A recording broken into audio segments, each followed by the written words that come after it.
क्या हुआ जब प्रयागराज में साधु के वेश में घुसा आतंकवादी? उसके बाद जो हुआ देखकर होश उड़ जाएंगे। प्रयागराज महाकुंभ का भव्य आयोजन चल रहा था। संगम के तट पर आस्था का सैलाब उमड़ा हुआ था। लाखों की भीड़ गंगा में डुबकी लगा रही थी।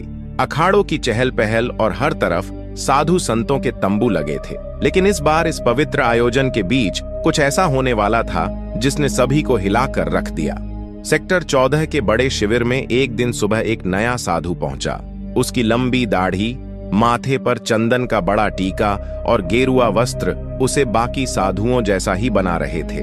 वह धीरे धीरे शिविर के अंदर आया और मुख्य साधु के चरणों में झुक गया।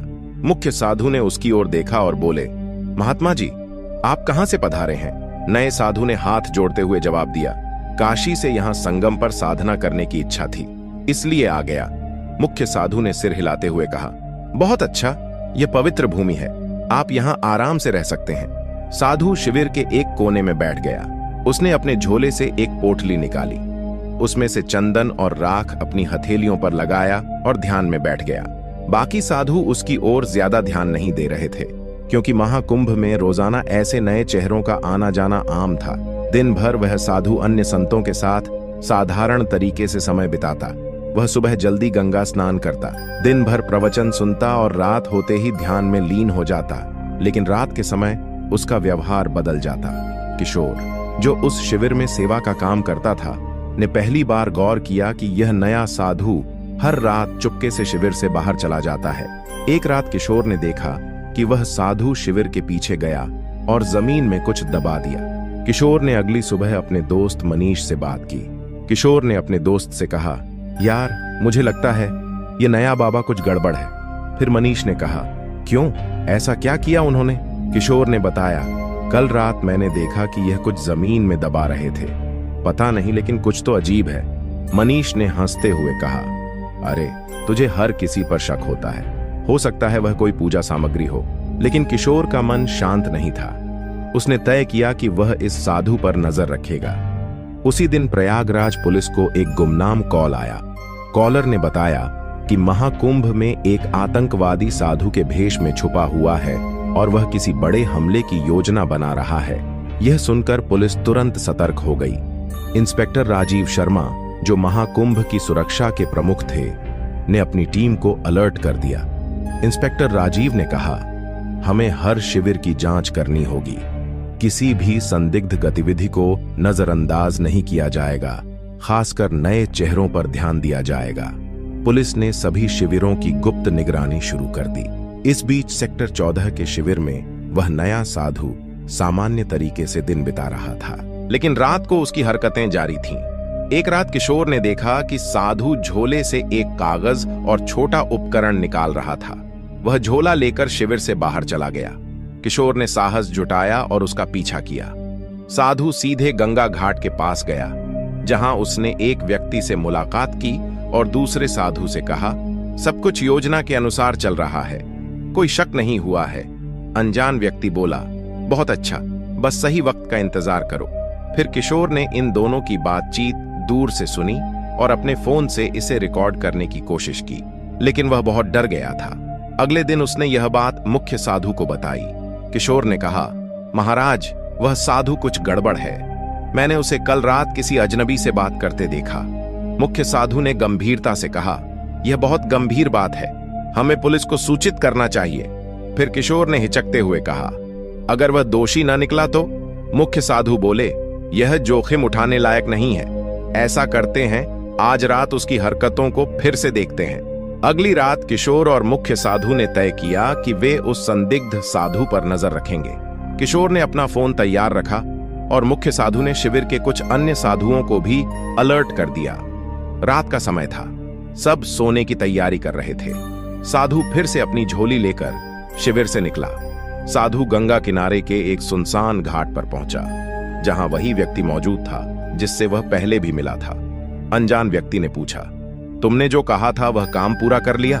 साधु ने उत्तर दिया, हाँ, उपकरण सही जगह पर सेट कर दिए गए हैं, बस एक आदेश का इंतजार है। मुख्य साधु और किशोर ये सुनकर चौंक गए। किशोर ने इस बातचीत को रिकॉर्ड कर लिया। मुख्य साधु ने धीरे से किशोर से कहा, तुरंत पुलिस को बुलाओ। किशोर ने पुलिस को कॉल किया और उन्हें सारी जानकारी दी। इंस्पेक्टर राजीव शर्मा और उनकी टीम तुरंत हरकत में आ गई। इंस्पेक्टर राजीव ने कहा, हमें इस संदिग्ध साधु को रंगे हाथों पकड़ना होगा। अगर वह सच में आतंकवादी है तो वह कोई बड़ा खतरा बन सकता है। पुलिस ने घाट की ओर जाने वाले सभी रास्तों को घेर लिया। कुछ जवान वेश बदल कर वहां पहुंचे ताकि साधु को उन पर शक न हो। साधु और उसका साथी अभी भी बातचीत में व्यस्त थे। साधु ने कहा, यह आखिरी चरण है, बस जैसे ही भीड़ सबसे ज्यादा होगी हमें कार्रवाई करनी है। अनजान व्यक्ति ने उत्तर दिया, यह हमला सबके लिए एक बड़ा संदेश होगा। कोई सोच भी नहीं सकता कि महाकुंभ जैसी जगह को निशाना बनाया जा सकता है। पुलिस टीम ने सही समय का इंतजार किया। जैसे ही साधु ने अपने झोले से एक और उपकरण निकाला, पुलिस ने उन्हें घेर लिया। इंस्पेक्टर राजीव ने कहा, हाथ ऊपर करो, पुलिस से बचने की कोशिश मत करना। साधु और उसका साथी हड़बड़ा गए। साधु ने भागने की कोशिश की, लेकिन पुलिस ने उसे पकड़ लिया। झोले की तलाशी ली गई तो उसमें विस्फोटक उपकरण और कुछ नक्शे मिले। पुलिस ने तुरंत साधु और उसके साथी को गिरफ्तार कर लिया। पूछताछ में पता चला कि वह एक अंतरराष्ट्रीय आतंकी संगठन का सदस्य था। उसका असली नाम अयूब खान था और वह भारत में कई सालों से छुपकर रह रहा था। इंस्पेक्टर राजीव ने पूछा, तुम्हारा मकसद क्या था? महाकुंभ जैसे पवित्र आयोजन को क्यों निशाना बनाया? अयूब ने उत्तर दिया, भीड़ का डर सबसे बड़ा हथियार है। हमारा मकसद था यहां ऐसा हमला करना जो दुनिया को हिला दे, लेकिन तुमने हमारे प्लान को खत्म कर दिया।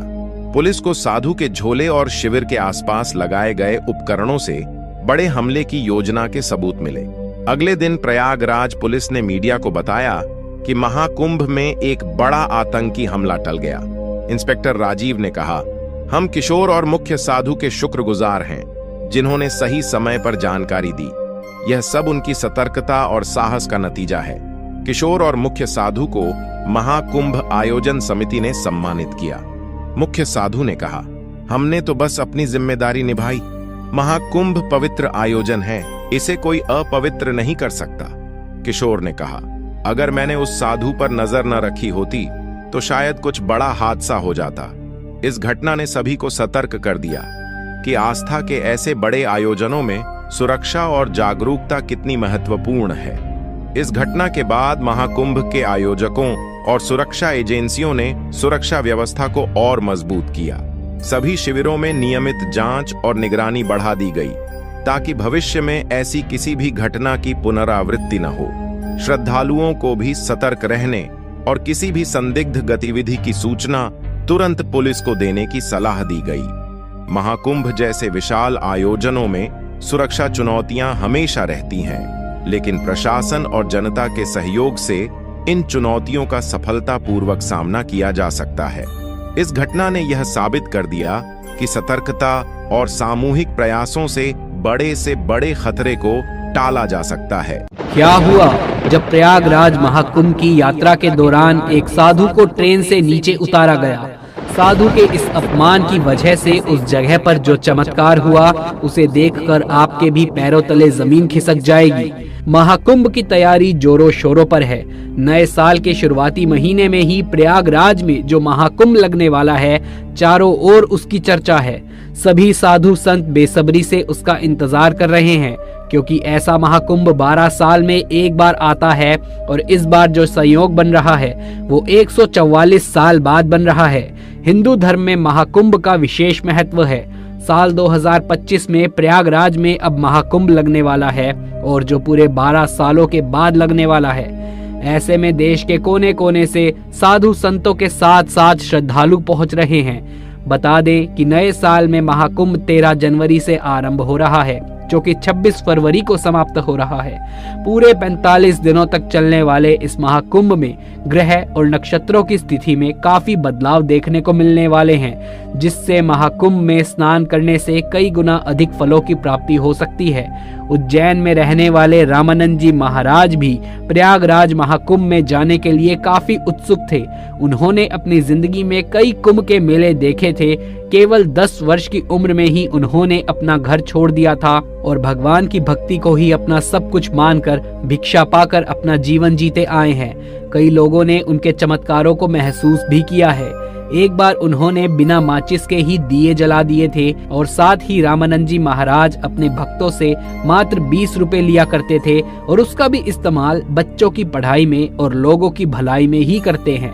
ऐसे दिव्य संत को सब लोग उज्जैन आकर प्रणाम करते थे। लेकिन जब बारी आई प्रयागराज महाकुंभ जाने की तो उन्होंने 1 महीने पहले ही तैयारी कर ली थी।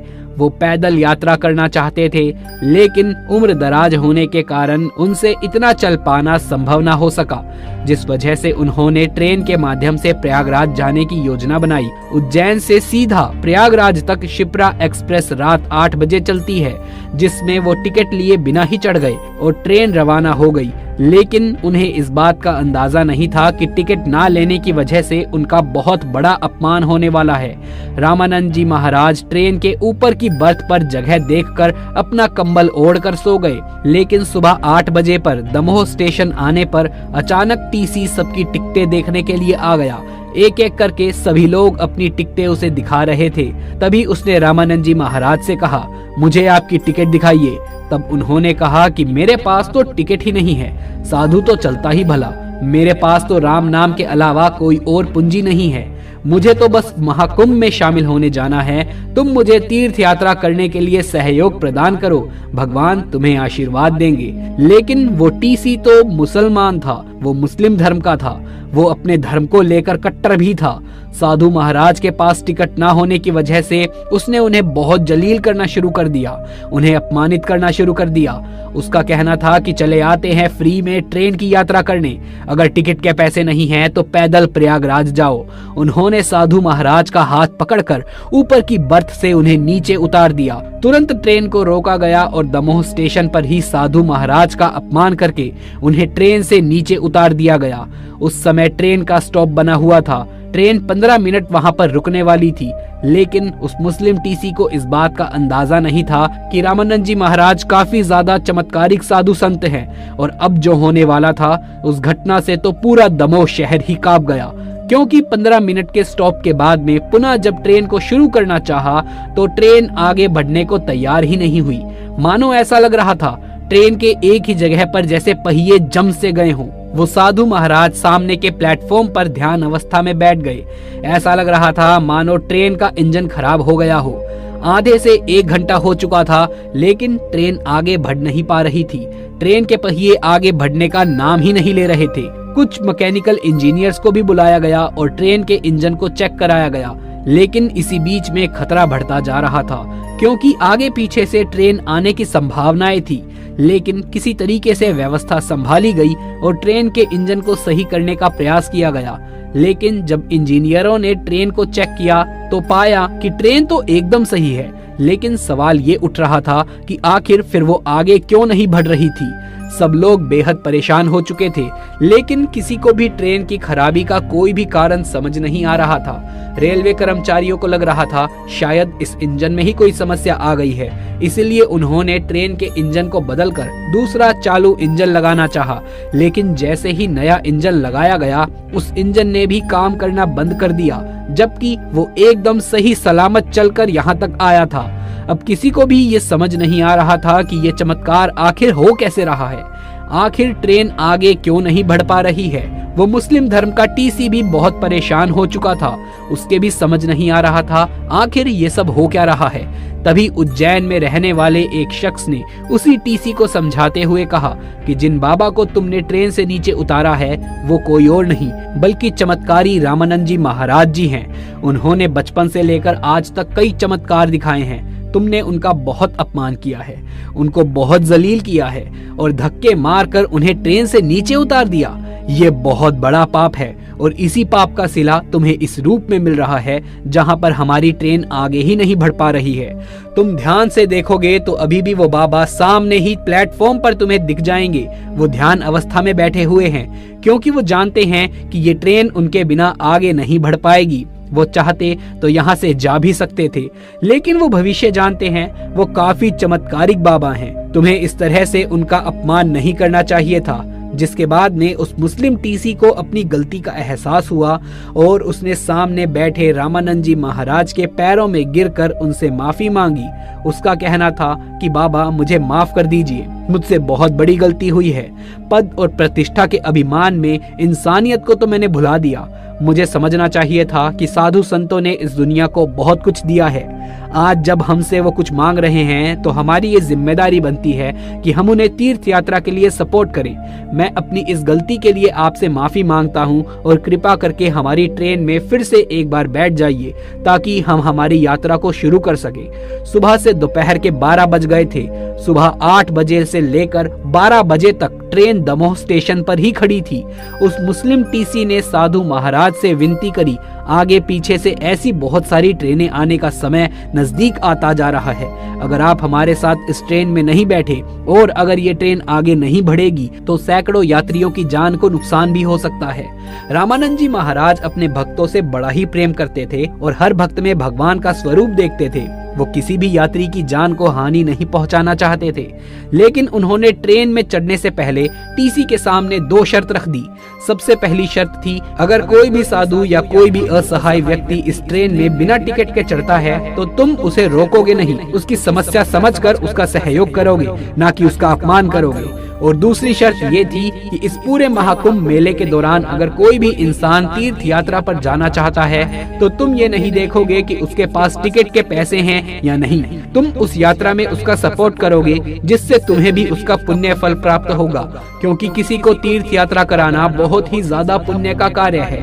टीसी ने उन रामानंद जी महाराज की दोनों शर्तों को स्वीकार कर लिया और उन्हें सम्मान पूर्वक उसी सीट पर बैठाया जहां पर वो पहले बैठे हुए थे। और चमत्कार कुछ ऐसा हुआ कि जो इंजन पिछले 5 घंटों से बंद पड़ा हुआ था, अब एक तेज आवाज निकली और वही इंजन आगे बढ़ने को तैयार हो चुका था। जैसे ही लोको पायलट ने ट्रेन को आगे बढ़ाना चाहा, इस बार ट्रेन के पहिए आगे बढ़ने लगे। मानो रामानंद जी महाराज के आदेश पर एक जगह पर वो पहिए जम गए थे और अब उनके ट्रेन में बैठते ही ट्रेन के पहिए भी आगे बढ़ने लग गए। ये एक बहुत ही बड़ा चमत्कार था जिसे ट्रेन में मौजूद हर एक यात्री ने महसूस किया और सब रामानंद जी महाराज के दास बन गए। शाम को तकरीबन 4:30 बजे ट्रेन प्रयागराज पहुंची, जहां रामानंद जी महाराज के उतरने के पश्चात कई लोग उनसे मिलने आए। उनके इस चमत्कार को महसूस किया और इस चमत्कारी घटना के बाद से प्रयागराज जाने के लिए भक्तों की भीड़ और ज्यादा बढ़ गई। रामानंद जी महाराज के प्रयागराज पहुंचते ही इस चमत्कारी घटना के बाद से दुनिया भर में अलग अलग ट्रेनों में महाकुंभ जाने के लिए यात्रियों की भीड़ लग गई। खास तौर पर शिप्रा एक्सप्रेस में जो भी यात्री बिना टिकट के महाकुंभ में जाने के लिए सफर करता था, उसे कोई भी मना नहीं करता था, क्योंकि ये रामानंद जी महाराज की सबसे पहली शर्त थी। दोस्तों, आपको इस घटना से क्या सीखने को मिला, हमें नीचे कमेंट बॉक्स में लिख करके जरूर से बताइएगा। अगर आप भी महाकुंभ प्रयागराज जाने वाले हैं तो अपना अनुभव नीचे जरूर से साझा करिएगा।